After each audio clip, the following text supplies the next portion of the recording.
Welcome back to Midnight Whispers. Don't forget to subscribe, turn off the lights, and let's step into something you can't unhear. I always thought a nightmare was something you woke from, not something you eventually woke inside. But the night everything changed proved I had misunderstood fear my entire life in a way I could never take back. Every night for months, I kept seeing the same corridor stretching endlessly in front of me, as though it were waiting for me to understand something I wasn't ready to face. I could feel the cold in that place, a cold that didn't come from temperature, but from some sort of emotional vacancy, like whoever built it had drained every bit of humanity out of it. She told this as her true story, describing the moment the dream began tightening around her, becoming more real with every passing night, until she dreaded falling asleep. Each time the nightmare returned, she noticed new details embedded in the walls, scratches, dents, marks, as if something had been pacing there long before she arrived. She tried therapists, sleep apps, herbal teas, anything that promised rest, but the nightmare stayed loyal to her, visiting her like a nightly appointment she had no power to cancel. People around her said it was stress, but stress doesn't usually create a parallel world so precise that it begins to smell, echo, and feel as real as the home you live in. She began waking up drenched in sweat, with the taste of dust in her mouth, as if she'd been breathing the air from that corridor. Sometimes she'd wake up gasping for breath because she felt as though someone had been pressing down on her chest during the dream, holding her in place like she didn't deserve to move. She tried avoiding sleep, but the human body eventually collapses. And when she finally drifted off, the nightmare returned with a clarity that felt upgraded, almost proud of itself.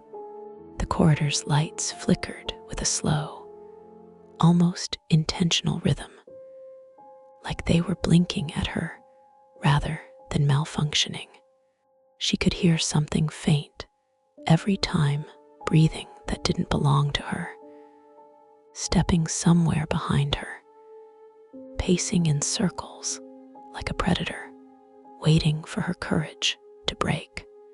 She would wake up shaking, unable to convince herself that it wasn't somewhere in her room as well. Lingering in corners she refused to look at directly. Her heartbeat would race long after she woke, beating against her ribs, as though trying to warn her of something she still couldn't decode. One night, she woke up with dust clinging to her fingers, and she didn't own anything in her home that produced dust like that.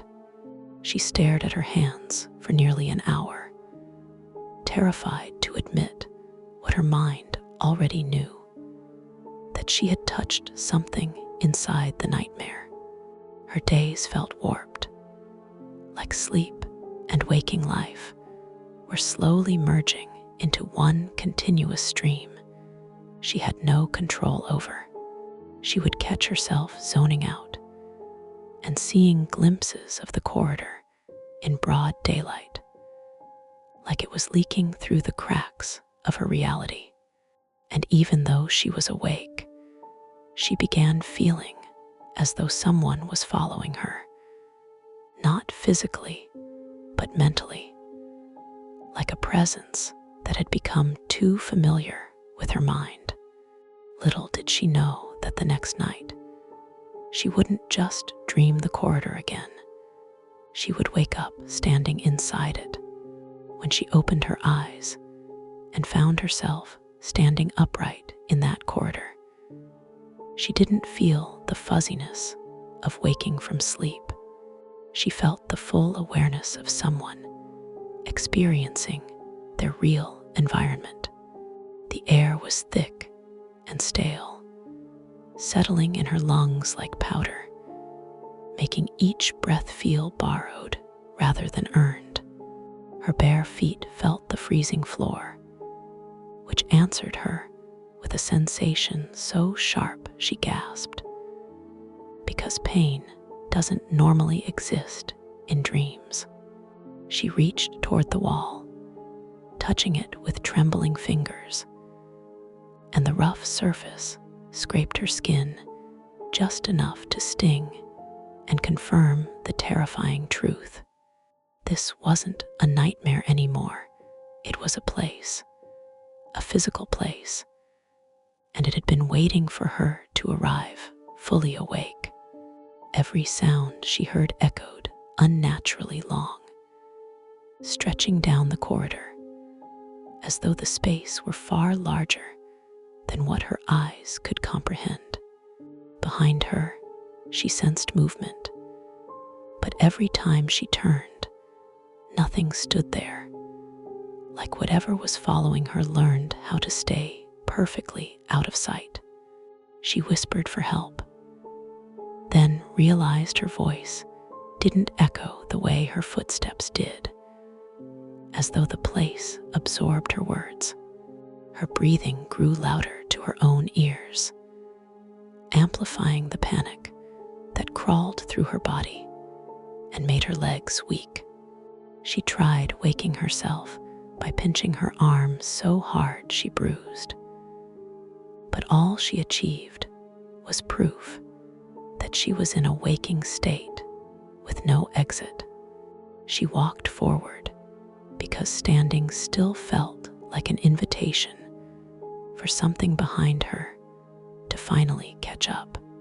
Each step made the corridor seem to stretch farther, like the architecture was adjusting itself to keep her inside. She tried running, but despite how fast she moved, her surroundings refused to blur.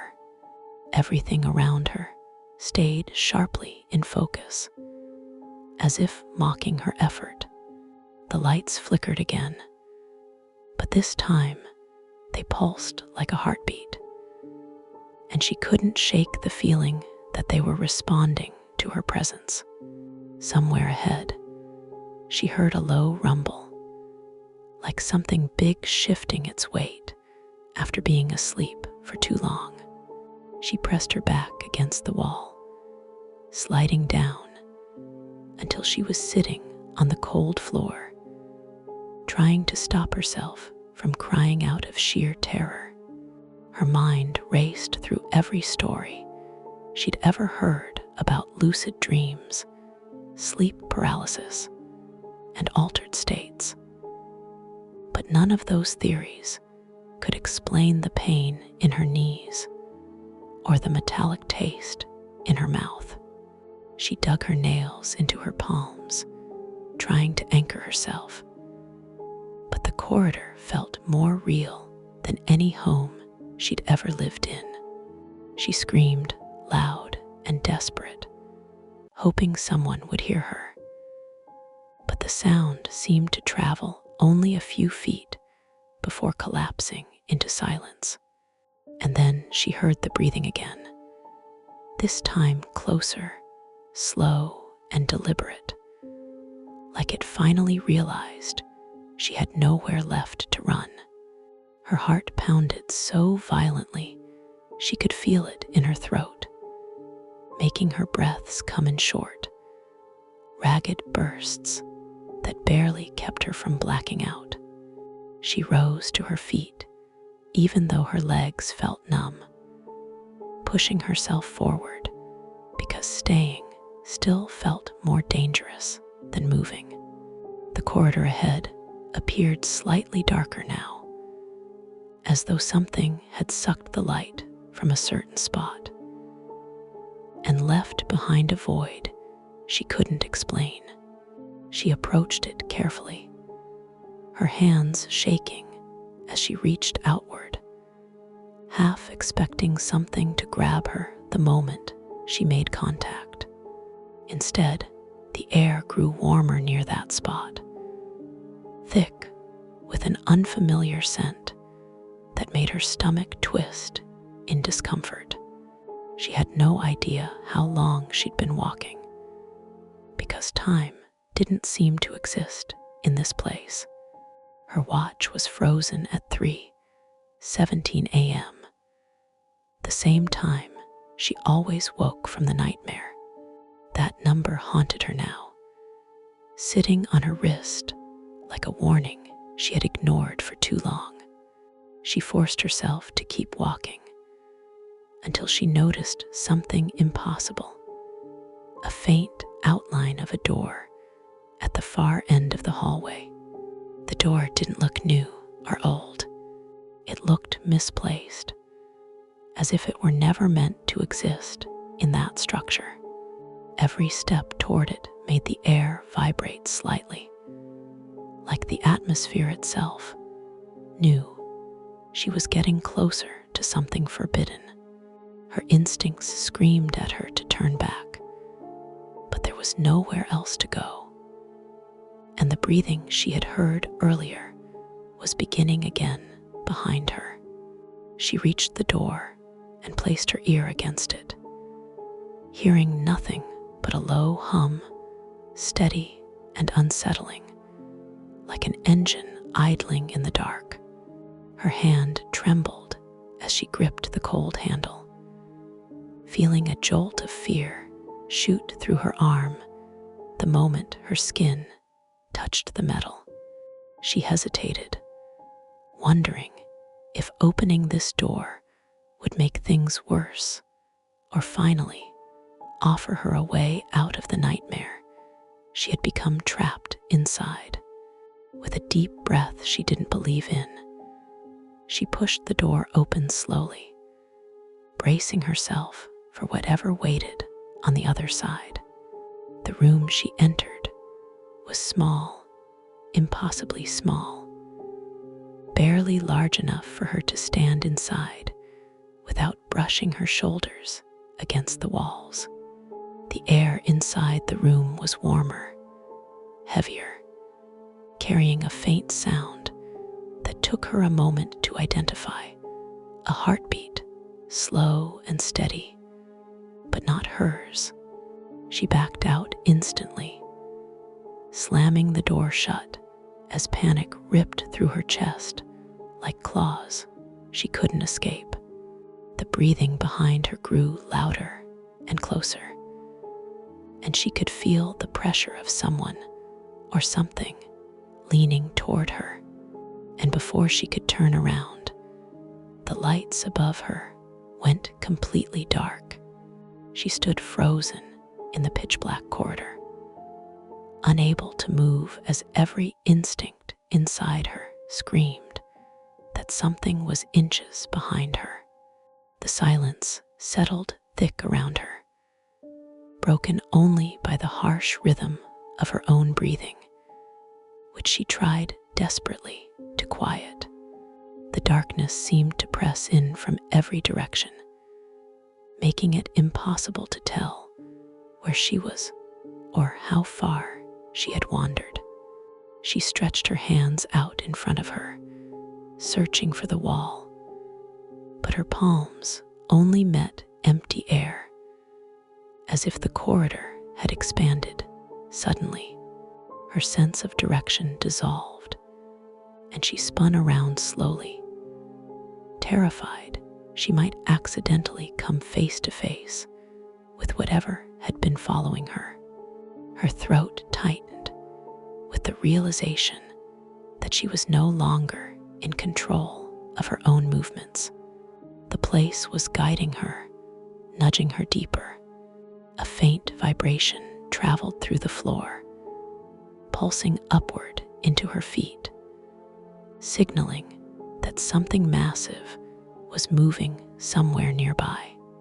She tried calling out again, but her voice cracked halfway through, turning into a strangled sound that made her flinch in embarrassment and fear. The darkness didn't respond.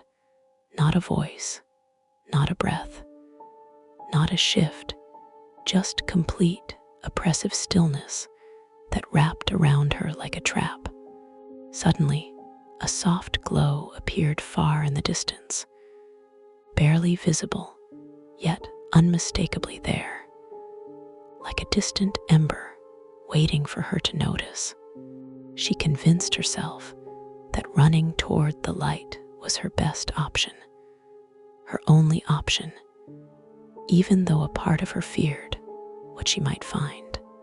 Her footsteps echoed strange and uneven, as if the floor changed texture every few feet, making it feel like she was stepping across places that didn't belong together. The glow grew brighter the closer she got, revealing a room that hadn't been there earlier, its entrance outlined in faint, warm light. As she stepped inside, the room expanded into a wide open space that defied the narrow corridor she had left behind. The air in this new space felt charged, buzzing faintly like static electricity, clinging to her clothes and hair. In the middle of the room stood a single chair, ordinary yet terrifying in its simplicity, like it was positioned there for a specific purpose and a specific person, her. She approached the chair slowly, feeling a deep internal resistance, as if her own mind were warning her not to sit down. Before she could turn away, the ground beneath her shifted subtly, pushing her closer to the chair without her taking a step. Her breath caught in her throat as she realized she wasn't alone in the room. She felt the presence long before she heard the sound, a voice not spoken aloud, but felt in her mind, murmured calmly, telling her she had finally arrived where she was always meant to be. Her knees weakened as she tried to back away from the chair, but invisible pressure pushed her forward, guiding her toward it like a magnet drawing metal. She fought against it, digging her heels into the floor, but her resistance only made the force stronger, pulling her until she fell into the chair with a gasp. The moment her body touched the seat, the room dimmed slightly, as though the place itself acknowledged her obedience. Her arms trembled violently as she gripped the sides of the chair, unsure whether to scream, run, or surrender entirely to what was happening. The presence she felt earlier now circled her slowly, moving with deliberate patience, as though studying her reactions. She tried turning her head to see it, but her neck locked in place, leaving her staring straight ahead at the empty room that no longer felt empty. Her breathing became shallow, her ribs tightening with each inhale as fear spread through her in cold waves she couldn't control. A faint hum rose around her, vibrating through the walls and into her bones, making her teeth ache with every pulse. She felt a hand, cold, precise, rest on her shoulder. But when she tried to jerk away, the hand tightened with a strength that didn't feel human. Tears streamed down her face as the reality of her situation settled over her, heavier and more suffocating than the air she'd been breathing. Another hand touched the side of her face, tracing her jaw, as though memorizing the structure of her fear. She tried closing her eyes, hoping that shutting out the sight of the room would help. But the moment her eyelids dropped, she saw the corridor again, superimposed like it was grafted to her vision. Voices she didn't recognize began whispering behind her, their tone calm, but their words unintelligible, spiraling together into a language she wasn't meant to understand. Her pulse pounded so loudly she wondered if whatever was speaking could hear her heartbeat as clearly as she could. She felt breath brush against her ear, warm this time, as if something were leaning in very close. The presence spoke directly into her mind, telling her she had crossed the line between dreams and reality, and that lines like that don't reverse. She begged it to let her go, her voice shattering under the weight of her terror. But the reply she felt was patient, almost gentle, telling her it wasn't finished showing her the truth. The floor beneath the chair began to lower, slowly sinking into darkness, and she realized with dawning horror that she was descending deeper into the nightmare instead of escaping it. Her hands clawed at the chair, but it held her tightly, fusing her to the moment as if she were becoming part of the place itself. And as the room disappeared from view, she heard the presence say her full name in a tone that felt like both a greeting and a claim. The chair stopped sinking, and she found herself in a smaller chamber lit by a faint golden glow that seemed to pulse with her heartbeat. She forced her limbs to move, finally managing to rise from the chair, even though her legs trembled so violently it felt like they might give out beneath her. The room smelled like damp earth, old metal, and something faintly familiar she couldn't quite identify, like a memory she had tried to forget. She scanned the walls, noticing carvings etched into the surface, patterns that resembled paths, spirals, and shapes that looked disturbingly like branching veins. Her fingers traced the carvings, and the moment she touched them, her mind filled with flashes of the corridor, the breathing, and the presence that had brought her here. She realized with a swelling terror that this place wasn't created by her fears. It was feeding on them, evolving with each emotion she produced. Her spine stiffened when she heard footsteps approaching from behind her, slow and steady, each one echoing with intention. She turned slowly, bracing herself for whatever she was about to see. But the space behind her was empty, holding nothing but stillness that felt heavier than before. Her chest tightened as she realized the footsteps hadn't come from the floor. They had come from inside her mind, pressed into her consciousness by the presence watching her. The golden light flickered, revealing a tall silhouette across the room, unmoving yet impossible to ignore. She stepped backward instinctively, her body reacting before her mind processed what she was seeing, driven purely by survival. The silhouette seemed to expand, stretching into the corners of the chamber, its edges blurring like it existed between levels of reality she couldn't comprehend.